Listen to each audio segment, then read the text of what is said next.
Եթե Սերժ Սարգսյանը կես տոկոս կամ 10% անգամ իմանար, որ վերահաս պատերազմում մենք գոնե ինչ-որ մի հաջողություն ենք ունենալու, ինքը 18 թվականին չէր ճողոպրի իշխանությունից։ Ես ուզում եմ, որ հայ ժողովուրդը իմանա ու քաջ իմանա,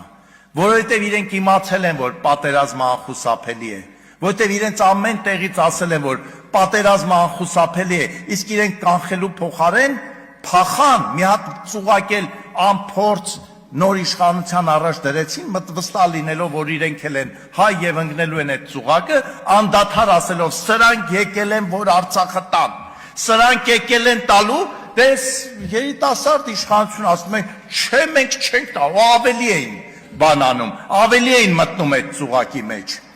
Իհարկե ես չեմ արդարացնում դա, ես գիտեմ իմ ասելու են բանա Նիկոլի փաստաբանն է, էսա, ես հայ ժողովրդի փաստաբանն եմ։ Ես եկել եմ այստեղ, որ մեկ անգամ էլ ժողովրդին ասեմ, ժողովուրդ, թույլ չտաք ձեզ խաբեն, թույլ չտաք։ Արցախի հարցը որոշված ա եղել 1922 թվականին, հետո որոշված ա եղել 1991 թվականին, 1991 թվականի սեպտեմբերի 21-ին, երբ որ հռչակվեց Հայաստանի Հանրապետությունը, Հայաստանը ճանաչեց Արցախը Ադրբեջանի կազմում։ Ամբողջ բանակցային գործընթացը եղել է մի հարցի շուրջ, ոնց հանենք աշխարհին խաբենք, որի փր մենք բանակցում ենք Արցախի ինքնորոշման կարգավիճակի այս կամ այն աշճանի վրա, բայց ձգենք էլի, միջև տենանք ով ինչ է ասում։ Այս է եղել իրականությունը, սիրելի հայ ժողովուրդ, եւ ով կգա այստեղից կասի, որ դա այդպես չի եղել, ինքը առաջին է իր խղճի առաջ պատասխան տակապ կարող է իրոք թյուրիմացության մեջ է, որովհետև իրոք կան պատգամավորներ, իրոք որ հավատում են, որ մենք Հայաստանը կարար դեմ դուրս գար Ռուսաստանին, Իրանին, չգիտեմ, Թուրքիային, Ադրբեջանին, Ամերիկային միասին վերցրած, այս ենք մենք եղել։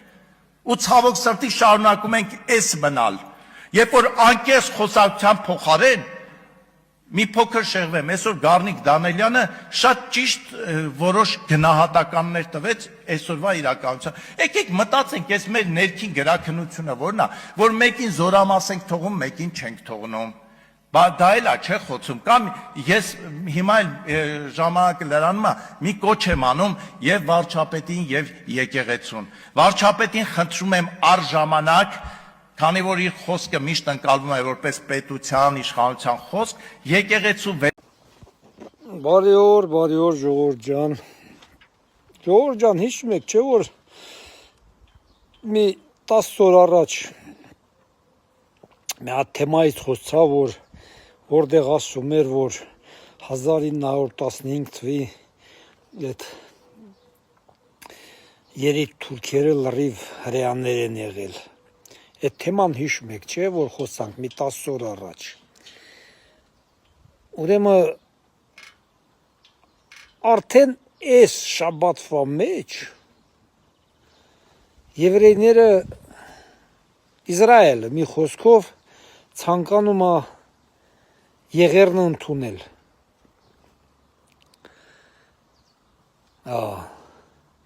Հիմա ես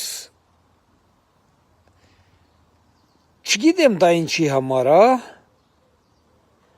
ես չեմ կարող ասեմ, որ ճիշտ են անում կամ ճիշտ չեն անում, որ ընդունում են։ Հիմա ուղղակի ինձ մի բանն է մտահոգում, որ ասենք Հայաստանը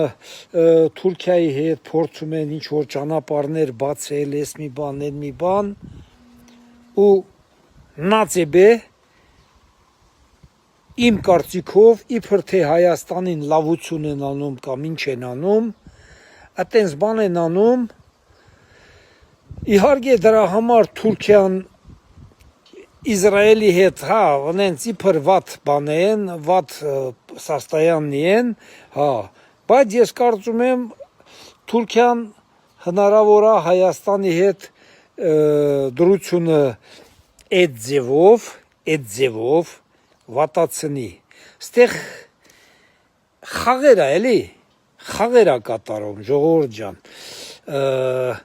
Չգիտես ինչու, ասենք Ամերիկան Իսրայելի հետ հիմա մի քիչ ունես կապերը խզվեց սրանց։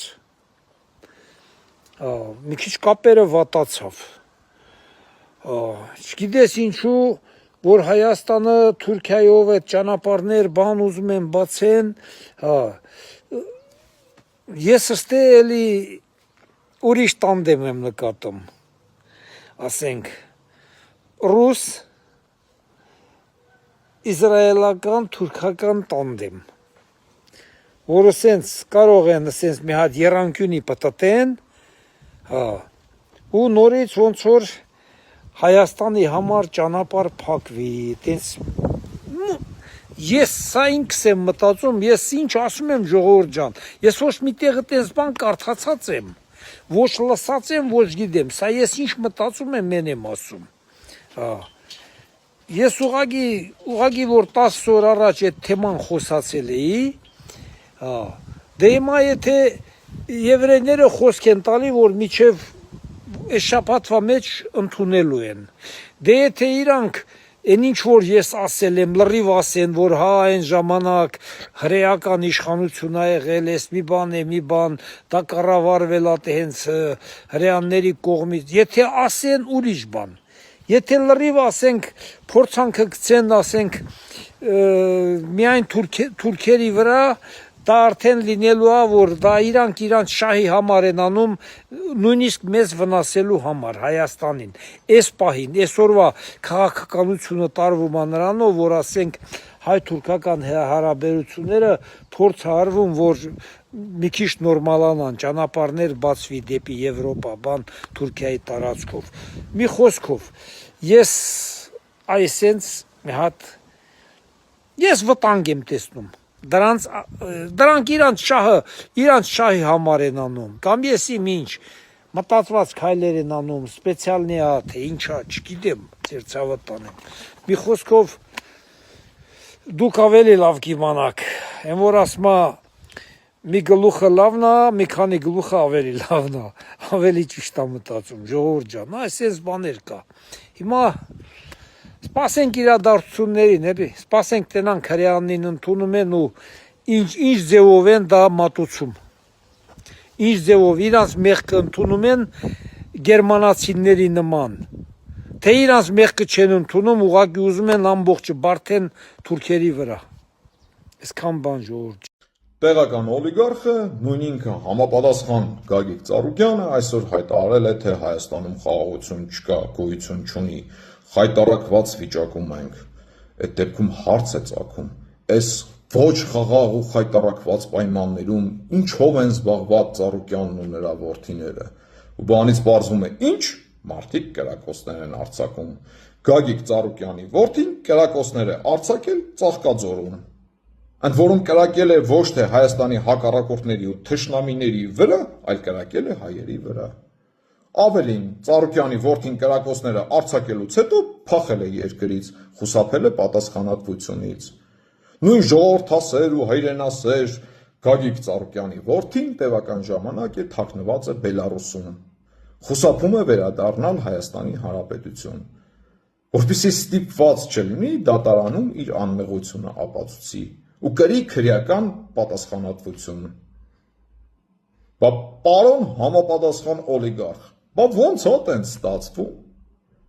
Այդքան ժողովրդի մասին մտածող եք, բայց ժողովրդի վրա եք կրակում։ Դուք էլ իշխանության չեք, արդեն կրակում եք մարդկանց վրա։ Բա որ վաղը իշխանություն վերցնեք, ինչ եք անելու։ Փողոցներում մարդկանց եք գյուլելու։ Դրա համար եք իշխանություն ուզում։